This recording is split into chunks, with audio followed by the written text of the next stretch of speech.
Opa, agora conseguimos, Olá, né? bom dia. Bom dia, Consegui. Álvaro. Graças a Deus.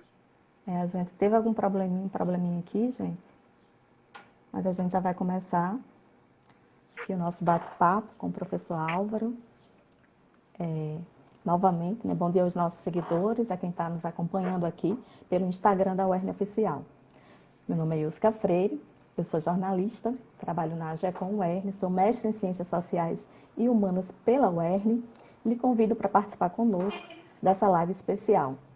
Hoje, as universidades e instituições de pesquisa de todo o Brasil participam de uma manifestação para chamar a atenção da sociedade sobre a importância da ciência no enfrentamento da pandemia de Covid-19 e suas implicações sociais, econômicas e para a saúde das pessoas. A Marcha Virtual pela Ciência é uma promoção da SBPC, Sociedade Brasileira para o Progresso da Ciência, e a UERN é uma das instituições que está participando dessa ação. Hoje nós teremos uma série de atividades. Nosso primeiro painel é com o professor Dr. Álvaro Lima, que já está aqui conosco. Ele que é assessor da Pró-Reitoria de Pesquisa e Pós-Graduação da UERN. Bom dia, professor Álvaro, seja bem-vindo à nossa live, certo? E eu gostaria que você se apresentasse, né, para os seguidores, né, da UERN. Obrigado, Yusca. Bom dia para você, para todos que estão participando dessa live. Inicialmente, queria desejar que todos estejam bem, né?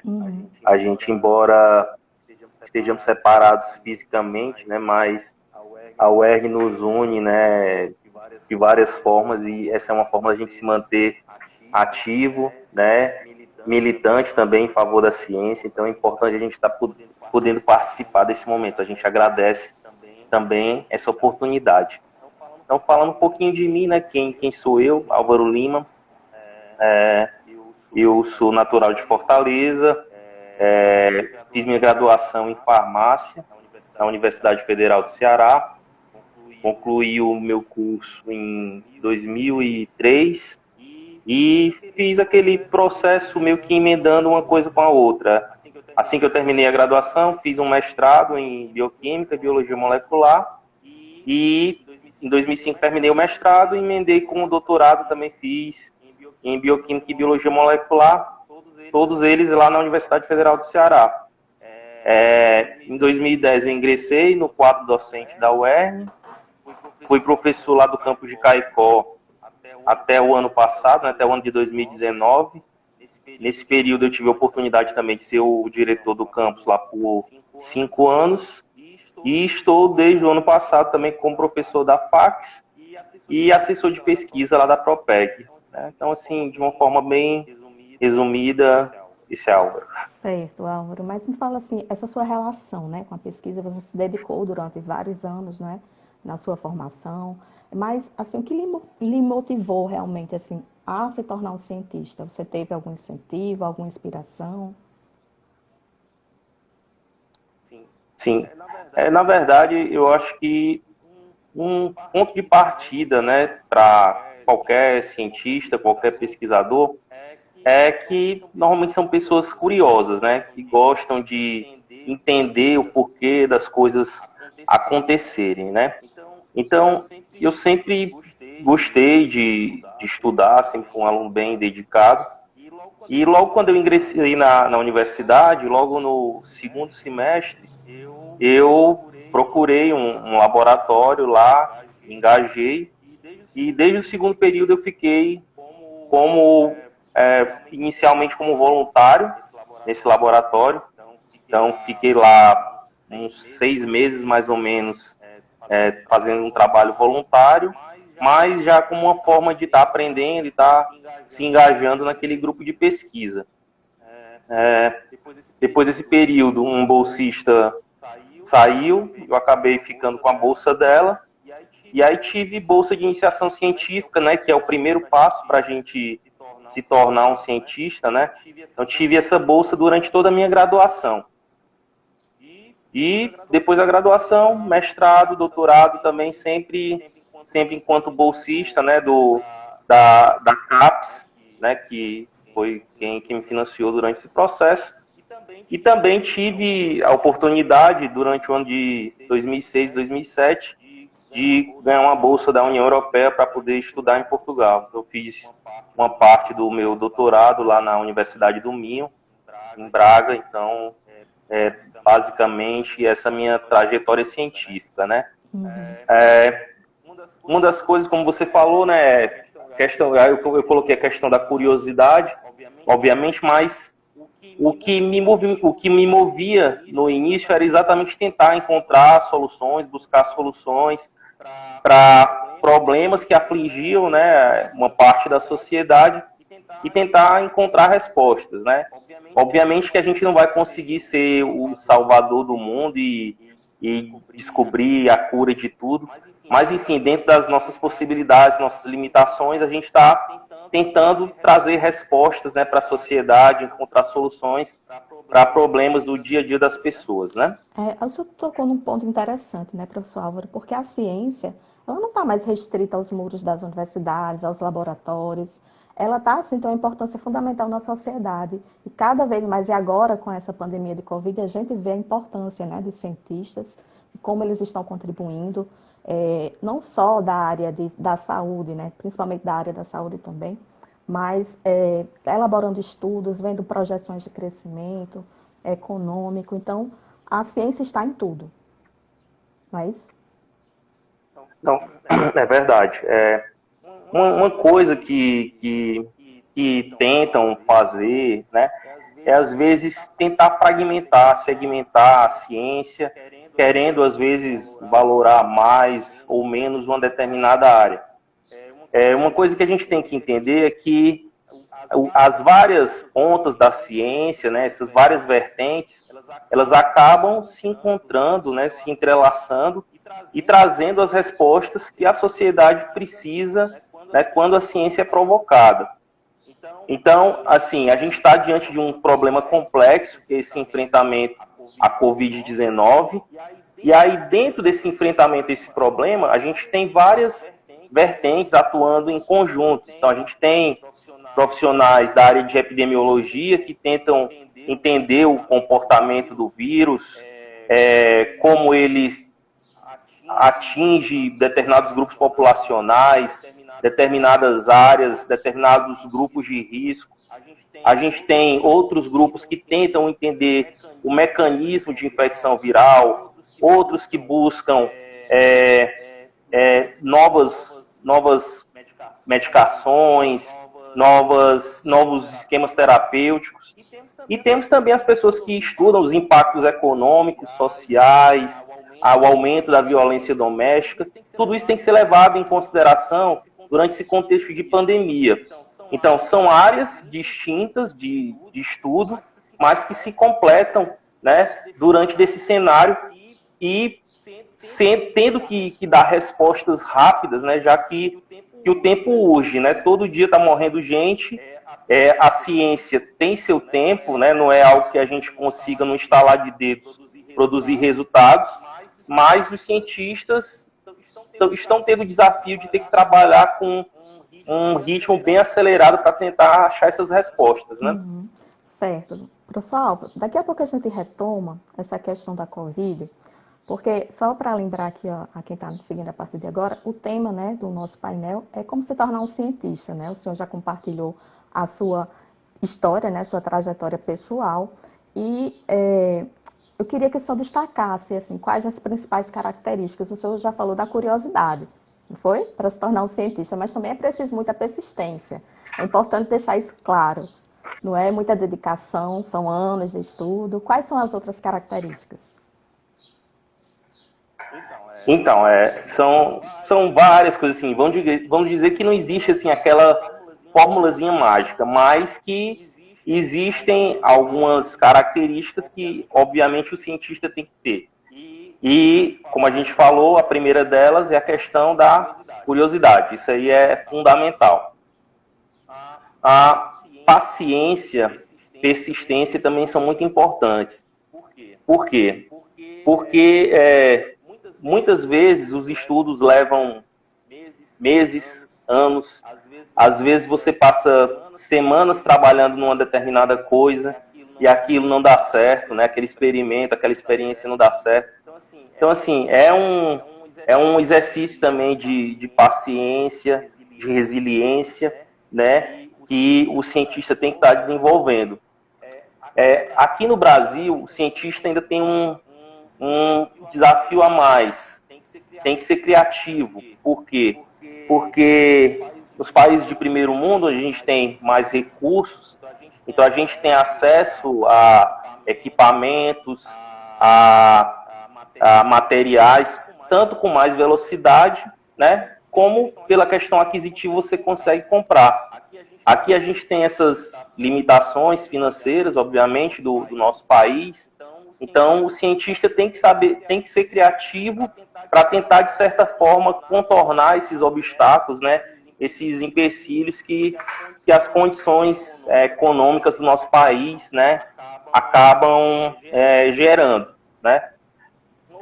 Uma outra coisa que o cientista não pode deixar de ter, né, ele tem que gostar de ler, tem que gostar de estudar, porque a ciência é muito dinâmica. Todo dia a gente tem novos artigos saindo, né, e a gente tem que estar sempre se atualizando, porque não existe uma verdade absoluta na ciência. Algo que hoje, né, pode ser tido como certo para a gente, pode ser que daqui a 50, 100 anos a história nos mostre que não era bem assim. Então a gente tem que estar sempre se atualizando, lendo, né? Uma outra característica que eu também julgo bem importante é que o cientista ele tem que ser sistemático, tem que traçar metas, né? Porque ao contrário da observação empírica, né? Na ciência, a gente tem que trabalhar com a sistematização para que os nossos resultados eles possam ser depois reproduzidos por outras pessoas. Então, é de fundamental importância essa organização, né, essa sistematização para que os seus objetos de estudo eles tenham reprodutibilidade, né, por outras pessoas que venham tentar executar aquilo ali. E, como em qualquer profissão, né, você tem que ter amor pelo que faz. Né? Então, amar, né, pesquisar, amar estar descobrindo coisas novas, né, porque quem trabalha com ciência não tem horário para entrar nem horário para sair lá do seu laboratório, do seu objeto de estudo, porque, como eu falei, a ciência tem seu tempo e a gente tem que trabalhar, às vezes, no fim de semana, de madrugada, né? Então tem que ter amor pelo que faz também. Certo. Pessoal, despertar esse interesse, né, pela ciência desde cedo é investir também no surgimento de novos cientistas e pesquisadores, né? Nesse sentido, assim, como o senhor destaca, né, a importância de feiras de ciência, de Olimpíadas, né, nacionais que a gente vê de matemática, de física, de química, é um caminho assim para a educação científica? Quanto mais cedo a gente puder despertar essas vocações, né, mais interessante. Então, desde o ensino fundamental, a gente já tem que estar incutindo nessas crianças, né, essa curiosidade, esse desejo de descobrir, né. Hoje a gente tem programas de iniciação científica já voltados, né, para as escolas. A gente tem, por exemplo, bolsas de PIBIC, que são direcionados para o ensino médio, né, que é o PIBIC-EM. Então, a gente tem que incentivar nessas crianças esse desejo de descobrir, essa vontade de estar buscando coisas novas, né, para que, quando ele chegue lá mais à frente, no ensino superior, ele já entre na universidade, né, tentando se engajar, né, em pesquisas dentro da universidade. Né?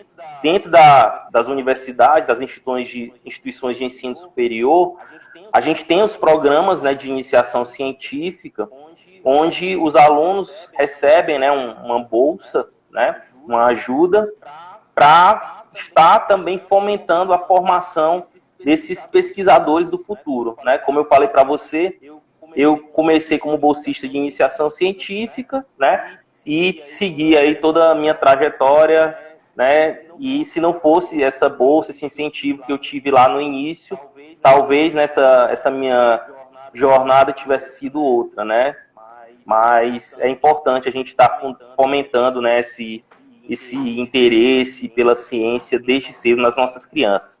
Hoje a gente tem brinquedos aí educativos que trazem kits de química, de biologia, de física, enfim. Então a gente tem que estar fomentando desde cedo esse interesse. E é importante, né, como o senhor falou, essa questão das bolsas, do incentivo. E, assim, no cenário atual, professor, é difícil fazer ciência no Brasil? Olha, eu acho que nunca, na verdade, foi fácil, né? Assim, eu acho que as coisas deram uma piorada ultimamente, de uns 2, 3 anos para cá. A gente está vendo uma restrição, assim, algumas bolsas sendo cortadas. A gente sabe que quem faz ciência no Brasil, na grande parte, né, assim, são as universidades e os institutos federais. Em outros países, a gente tem empresas privadas, né, que desenvolvem suas pesquisas, mas aqui no Brasil, a pesquisa, a ciência, está muito concentrada ainda dentro das universidades. E a gente tem observado uma redução, né, nesse número de bolsas. Inclusive, ano passado, a gente chegou a ter um período de incertezas, né, junto ao CNPq. Houve um período que a gente não estava podendo inserir novos bolsistas, mas depois a situação foi regularizada. Mas, de toda forma, né, esse cenário de incerteza, né, acaba desestimulando algumas pessoas a ficarem na ciência. A gente está tendo alunos de pós-graduação, de mestrado, de doutorado, e muitas vezes ficam lá nas primeiras colocações, nas seleções, e não tem uma bolsa para se dedicar à sua pesquisa. Então o cara é pai de família, é uma mãe de família, precisa trabalhar, e aí acaba abandonando, né, a ciência porque precisa comer. Então esse dia de hoje também serve para isso, para a gente mobilizar a sociedade, né, mostrar para todos a importância da ciência, né, e o quão ela deve ser fomentada, né, para que a gente possa subir de patamar, para que o Brasil possa deixar de ser na sua grande maioria, um consumidor de tecnologia, né, e possa estar produzindo tecnologia, né? Exato. A importância, né, dos cientistas nesse momento, ela está muito em evidência. E a gente toca assim num ponto que nesse período, né, que se dissemina tantas fake news, tantas notícias falsas, a gente vê aí, né, a importância realmente de dados científicos, porque a gente vive esse período, né, da pós-verdade, que a gente chama, de disseminação dessas notícias falsas, atingiu também a ciência, né? Colocaram em xeque a ciência. Teve até um movimento anti-vacina, o que a gente vê, assim, cientistas se dedicaram tanto para fazer vacinas, né, para desenvolver, para sanar, né, essas dificuldades, e tem movimentos contrários a isso. Como o senhor analisa, né, essa questão do combate, né, a essas notícias falsas que disseminam e que querem desacreditar a ciência? Pois é, né, assim, é lamentável que em pleno século XXI, né, a gente ainda tenha que explicar coisas como, por exemplo, que a Terra não é plana, né? Mas para você ver a que ponto nós chegamos, né? Então as redes sociais, a internet, né, ela de certa forma deu voz, né, uma grande a todo mundo, né? Uma grande parcela da população, a todo mundo praticamente hoje está conectado através das redes sociais. E nem sempre, né, o que se divulga, né, o que se espalha, são verdades. São vários os interesses, não sei quais, por trás de gerar essa desinformação, né, mas é importante que a ciência marque sua posição e que refute, né, mostre por A mais B que essas pessoas estão erradas, né? Eu até tinha anotado aqui uma frase do Adam Smith, né, que ele é um filósofo e economista escocês, que ele disse o seguinte, ó, a ciência ela é o grande antídoto do veneno, do entusiasmo e da superstição. Então, assim, muitas pessoas ficam espalhando aí curandeirices, superstições, né, sem nenhuma comprovação científica, né? Agora, nesse momento de pandemia, diante do cenário de desespero das pessoas, então, N remédios milagrosos surgiram, né? Inclusive defendidos por alguns grupos de cientistas, né? E aí é que entra o papel da ciência, né? De novos estudos, novos pesquisadores trabalharem em cima desses dados para confirmar se aquilo que estava sendo dito realmente condiz com a realidade ou não. Então, a ciência ela vem para jogar luz, né? Para aclarar essas superstições, né? A gente sair da questão do achismo, né? Para tentar achar a verdade, né? Aquilo que é verdadeiro. Uhum. Em busca das descobertas, não é, professor? Certo. Então, a gente estava falando sobre vacina, né? A gente sabe que pesquisadores de todo o mundo, elas se dedicam, né? Em busca de uma vacina para combater a Covid-19. Como as universidades estão acompanhando essas discussões? Isso, Yusca. Na verdade, o mundo todo está mobilizado, né? Buscando saídas, soluções para esse enfrentamento a esse momento que nós estamos vivendo mundialmente, que é a Covid-19, né? E uma dessas soluções são o desenvolvimento de vacinas. A gente tem vários grupos ao redor do mundo tentando produzir vacinas novas, mas, como eu falei, a ciência tem seu tempo. Por quê? Quando a gente produz um medicamento, uma vacina nova, a gente tem que passar por várias fases, né, de desenvolvimento. Um primeiro momento onde a gente testa, né, esse medicamento, essa vacina in vitro, né? A gente vai testar, digamos assim, em células que estão lá em placas de cultura, né?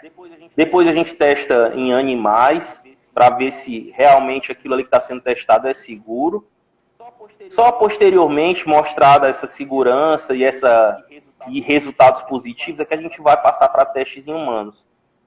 E mesmo esses testes em humanos são testes que têm que ser rigorosamente controlados, né, para poder você também não estar expondo pessoas ao risco, né, de se contaminarem com aquela doença.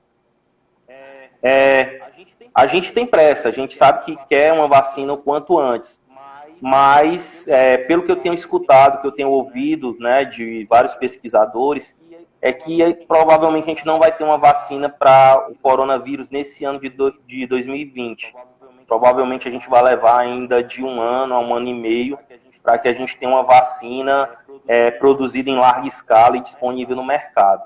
Então, assim, por mais que a gente queira, que a gente tenha essa pressa, né, essa necessidade, mas, como eu falei, todas essas etapas levam um tempo, né, e é importante, acima de tudo, a gente prezar pela segurança das pessoas, porque a gente já teve casos no passado de medicamentos ou de vacinas que foram lançadas e que acabaram, quando aplicados numa população maior, gerando problemas, né? Então a gente tem que prezar por essa segurança e muitas vezes a pressa, né, como já diz o velho ditado, é inimiga da perfeição. Então tem que ter esse cuidado.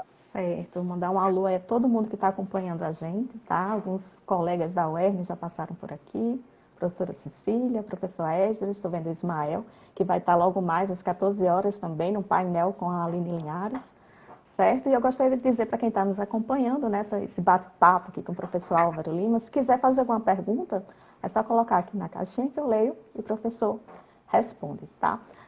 Professor, o senhor estava falando sobre as pesquisas, não é? Com relação a que têm sido realizadas, como as universidades têm acompanhando. Aí eu queria saber o que é, no âmbito da UERN, o que tem sido feito, né, em termos de pesquisa. Pronto, dentro da Universidade do Estado do Rio Grande do Norte, né, nós temos alguns pesquisadores que já estão trabalhando, digamos assim, com essa temática, né, da Covid, né. A gente tem, por exemplo, o professor Franklin, lá de Pau dos Ferros, que ele que está fazendo, né, toda a parte de mapeamento de casos, né, de Covid no estado do Rio Grande do Norte, né? A gente tem o professor Rodolfo, né, que, por exemplo, está fazendo um trabalho de projeções, né, de número de casos de Covid também no nosso estado. E a gente tem também alguns professores lá da FACS, que também estão iniciando trabalhos, tanto do ponto de vista de entender melhor o mecanismo de infecção aí do coronavírus, como também a gente tem alguns professores de outros departamentos, como enfermagem, educação física, que já estão se preocupando nas sequelas, né, que esse vírus pode deixar e como a gente pode trabalhar esses pacientes posteriormente para tentar minimizar os efeitos que possam advir, né, da doença da Covid-19. Mas, enfim, a gente tem vários grupos aí que estão empenhados em estar buscando respostas e soluções aí no enfrentamento ao coronavírus. Certo, professor. Recentemente vocês realizaram até uma reunião, né, com o objetivo de elaborar uma proposta para concorrer naquele edital, né, do CNPq, que visa apoiar esses projetos. Então, a UERN também está trabalhando, está construindo essa proposta, não é? Isso, Iusca. Nós fizemos uma reunião virtual, teve uma adesão bem significativa, em torno de 40 pessoas participaram dessa reunião. Eram todos professores, pesquisadores da UERN. Nós, da Pró-Reitoria de Pesquisa, apresentamos o edital, né, a chamada do Ministério de Ciência, Tecnologia e Inovação, em conjunto com o Ministério da Saúde, o CNPq, que era exatamente a elaboração de propostas, né, de enfrentamento à Covid-19. Né? Então, nós jogamos o edital, mostramos as suas características e mostramos que nós, da UERN, tínhamos potencial de estar concorrendo, né, também a essa chamada e, além de estar contribuindo para a sociedade, para buscar respostas à Covid, também está tentando captar recursos, né, para a nossa instituição, para que a gente possa desenvolver nossas pesquisas. Né? Então, vários professores se organizaram em grupos que tinham mais afinidade, né? Também alguns desenvolvem parcerias com outras instituições, né, de ensino superior e foram submetidas, né, e essas propostas, e agora vamos aguardar o resultado da chamada. Né? Espero que nós possamos ser contemplados, né, com algum recurso desse edital. Certo. Professor, eu queria também aqui destacar, né, todo o envolvimento dos campos da UERN, dos professores, de alunos que estão, nesse momento, né, que a gente enfrenta essa pandemia, estão nos postos de saúde, no caso, os nossos alunos, né, da enfermagem, da medicina, que até solicitaram a colação de grau antecipada para atender esse chamado. Então, a gente tem o pessoal da química que está nos laboratórios lá do Campo Central, fazendo produtos, né, para doação para as unidades básicas, para associações, para comunidades carentes. Então, a universidade ela não para, ela tem produzido bastante. É interessante que vocês acompanhem. Isso tudo mostra como o conhecimento adquirido na universidade, ele tem a importância fora dos seus muros, né, na sociedade. Então, a gente vê, em instantes como esse, como o conhecimento, né, é importante, ele está assumindo esse protagonismo. Ok, a gente está chegando, né, professor, aqui já no final. Vai ser um dia intenso, tá? A gente convida vocês a acompanharem toda a nossa programação. A gente tem lá no site da UERN, nas nossas redes sociais agora, aqui no feed, no Twitter. Então, a gente vai ter essa programação extensa. Mas, para finalizar, professor Álvaro, eu queria que o senhor desse um conselho, né, para quem está nos acompanhando. Qual o seu conselho para quem quer se tornar um cientista? Então, o conselho que eu dou, né, principalmente para os nossos alunos ou para aqueles nossos futuros alunos que pretendem entrar na UERN, né, uma coisa, como eu falei já no início, é que você leia, estude, tente definir uma área que você tenha mais afinidade, que você gosta mais de biologia, de química, de física, de letras, de ler, de história. Então, tente definir uma área que você tenha mais afinidade e vá tentando buscar algo mais, se aprofundar nela, né? Quando você estiver na universidade, tente se engajar com um professor, chegue com um professor, converse com ele. Professor, eu tenho esse interesse de fazer pesquisa, o senhor poderia me ajudar, me orientar? Tenho certeza que os nossos professores são bem abertos, bem solícitos quanto a isso.